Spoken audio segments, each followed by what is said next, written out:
خوش اومدین. در این ویدیو اومدیم با کسب درآمد از آپارات 0 تا 100 رو میخوام براتون توضیح بدم که نحوه کسب درآمد از آپارات به چه شکل است و شما چطور میتونید از پلتفرم آپارات کسب درآمد کنید و آیا ارزش داره در این پلتفرم ما وقتون رو بذاریم و ویدیو بذاریم و درآمدش به ازای 8000 بار دید چقدره. همه این حرفا رو در جلو میزنم براتون و ادامه ویدیو حتما ببینید و حتما لایک کنید و زنگوله بالاشکن بزنید و دنبالم بکنید که خیلی ممنون میشم ازتون. خب بریم سراغ ویدیو. خب سلام دوباره به شما دوستان. خب وارد گوگل میشیم و کسب درآمد از آپارات رو سرچ میزنیم. خب وارد سایت میشیم، اینجا رمز داره. خب این رمز خود میشه منه. خب این هم از سایت آپارات. کلا درباره این سایت درباره کسب درآمدش هست و همش درباره کسب درآمد صحبت میکنه. خب این اولین جمله که گفته آپارات گفته شما هم می توانید با تولید محتوای ویدیویی در آپارات کسب درآمد کنید. با تولید و بارگذاری محتوا در سود حاصل از نمایش تبلیغات با آپارات شریک شوید. یعنی آپارات در اینکه میاد تبلیغات رو روی ویدیوهاش قرار میده بهتون پول میده. پول دادن آپارات به همین شکل است. خب اینجا میبینید درآمد چند کانال برتر در ماه‌های اخیر. کانال آموزشی که در ویدیو قبلی مگه نگاه کرده باشین گفتم که آقا درآمد کانال آموزشی چه یوتیوب چه آپارات بیشتره تا کانال‌های دیگه. نگاه کنید الان کانال آموزشی 250 میلیون تقریبا به دست آورده، کانال سرگرمی 193 میلیون، کانال استریمر 135 میلیون و کانال کودک 136 میلیون. خب میگه شریک درآمد آپارات از تبلیغات. آپارات به این شکل است که 50 تا 70% از بستگی به ویدیو شما داره، کیفیت ویدیو شما و میزان تماشای دوستان عزیز. 50 تا 70% از مبلغ اون تبلیغ رو به شما میده و بقیه‌اش مال خود آپارات میشه. خب این طرح ویژه حمایت از تولید کنندگان جدید اومده واسه کانال های آموزشی هست، چه آشپزی باشه آموزشی چه اینا آشپزی فقط، یعنی برای آموزشی این طرح فعال، یعنی برای کانال دیگه مثل گیم و اینا فعال نیست هنوز، شاید فعال بشه هنوز. خب این طرح چیه؟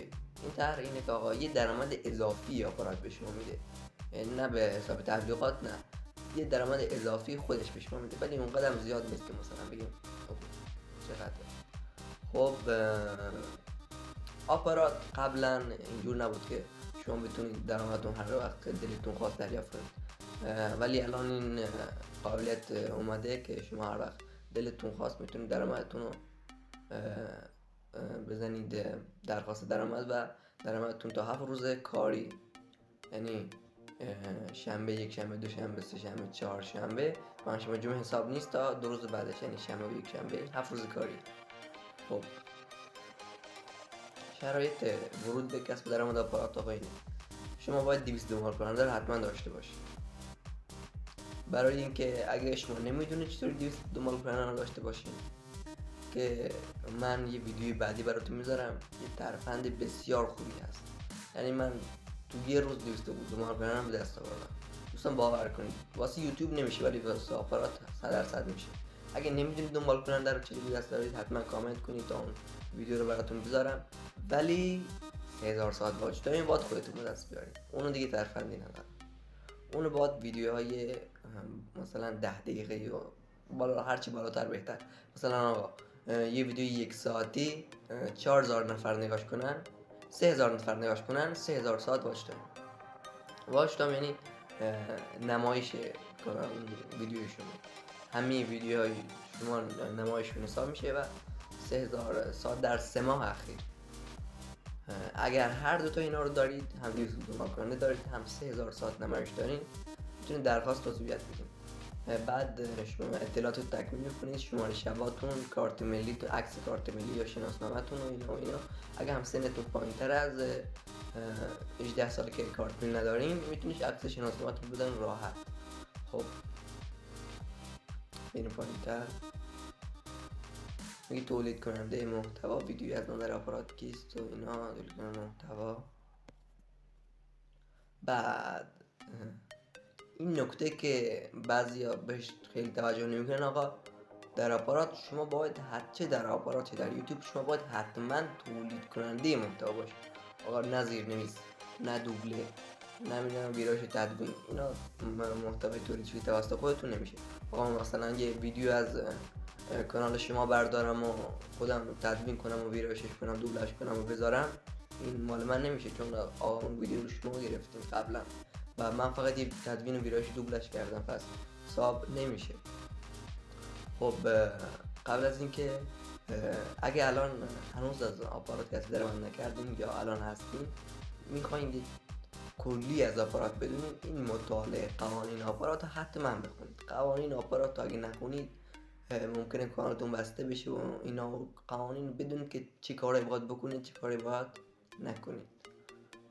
خب این ویدیو خود آپارات منتشر کرده، بریم ببینیمش بهتره. خب تا بالا میاره. صفحه بعد میخوام این کامل توضیح بدم. سلام، وقت دوست داشتنی، من مهدی شجری ام.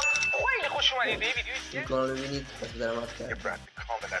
سلام، من اهورا نیازی هستم. توی این ویدیو میخوام یه برند جدید رو بهتون معرفی کنم. آقای اهورا نیازی که در آپارات کسب درآمد کرده. آقای علی میری،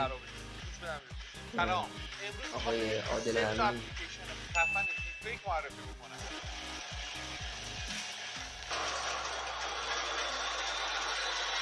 سلام، من امید مسعود برامون اینجا کاتماته. تو این قسمت قرار لنز ترمز یک قطعه مصرفی محسوب میشه که خیلی زود ممکنه نکته مفیدی بقیهش نداره.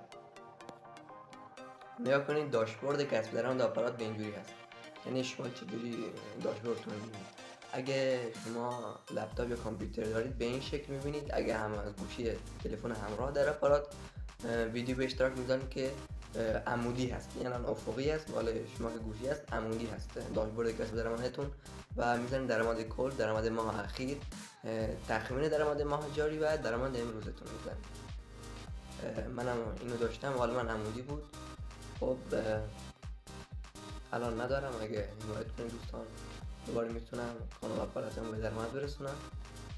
حتما اگه شما هم میخواین کانال آپارات یا یوتیوبتون، این کانال هم در یوتیوب فعالیت میکنم هم در آپارات و در هر کدوم اینا که راحت تر بودین کامنت کنید که مثلا من میخوام یک کانال بزنم. شما آقا تجربه خودم میگم، من 3-4 کانال در یوتیوب، 2 کانال در آپارات دارم، پس تجربه هایی دارم. خب آقا اگه کامنت کنید مشکلتون میگم، اگه خیلی مشکلتون بزرگ بود ویدیوشو میگیرم براتون میذارم و اگه هم نمیخواید در آپارات یوتیوب کسب درآمد کنید و من نکته هاش دیگه میگم شما گوش کنید اگه خواستیدم درآمد کسب کنید. خب میگه آیا کسب درآمد از آپارات محدودیت سنی داره؟ من گفتم چند دقیقه پیش بهتون که آقا نه، شما میتونید اگه زیر 18 سال میتونید با از شناسنامه یا پدر مادرتون کارت ملی پدر مادرتون استفاده کنید هر جور که راحتی. میگه پرداخت درآمدها چقدر طول میکشه؟ گفتم 7 روز کاری. بریم بخونیم. گفته هنگامی که درآمد تسویه نشده شما به بیش از 400,000 تومان برسید، یعنی آقا درآمدتون مثلا در این ماه 400,000 تومان رسیده، خب الان میتونید درخواست بدید. خب میگه میتوانید درخواست تسویه حساب بدهید. پس از بررسی درخواست حداکثر 7 روز کاری، بهتون گفتم 7 روز کاری یعنی پنجشنبه و جمعه اینا حساب نمیشه، روزای عید و تعطیل اونا حساب نمیشه، فقط روزای کاری 7 روزش برای شما ارسال میشه. معمولا که 7 روز هم طول نمیکشه، یه روز، 2 روز، 3 روز. خب اگه هم خیلی طول مثلا این افراد زیاد باشن که درخواست داده باشن شاید هم 7 روز طول میکشه. گفته آیا بازدید یا زمان نمایش ویدیوهای باز نشده در کانالم برای من محاسبه میشه؟ آقا همین یه نکته رو بیام بهتون بگم. شما که دارین تولید محتوا میکنین حتی یه ویدیوی بازنشری در کانالتون داشته باشین کانالتون مانیتایز نمیشه یا همون به درآمد نمیرسه. آقا پس آقا تو داری زحمت میکشی تولید میکنی ویدیو، چرا دیگه میای بازنشر ویدیو دیگه میکنی که کانالتون به درآمد نرسه؟ چرا انقدر زحمت میکشید زحماتتون رو به هدر میدید؟ بعضی از دوستان هم این اشتباه میکنن و به درآمد نمیرسن، بعد پشیمون میشن. خب باید خیلی به این نکته توجه کرد که نباید این کار کرد. خب بعد که شما خواستین نیا کنید چقدر دنبال کننده دارین و چقدر زمان تماشا اینجا نگاه کنید، هر دوتاشون که تکمیل بشه دیگه این گزینه پایینی براتون باز میشه و این سراغ تکمیل اطلاعات و اینا و ماهانه درآمد آپاراتتون به حسابتون واریز میشه. این کلیاتی بود درباره آپارات. ترفندهای آپارات و یوتیوب رو در قسمت‌های بعدی ویدیو ها میذارم. حتما اگه میخواید از این دو پلتفرم کسب درآمد کنید حتما ببینید، خیلی براتون مفید هست. اگه هم شما شروع کردین این کارو ترفنداش لااقل ببینید که بهتر بشه کانالتون. خب به پایان ویدیو رسیدیم، حتما کانال رو لایک کنید.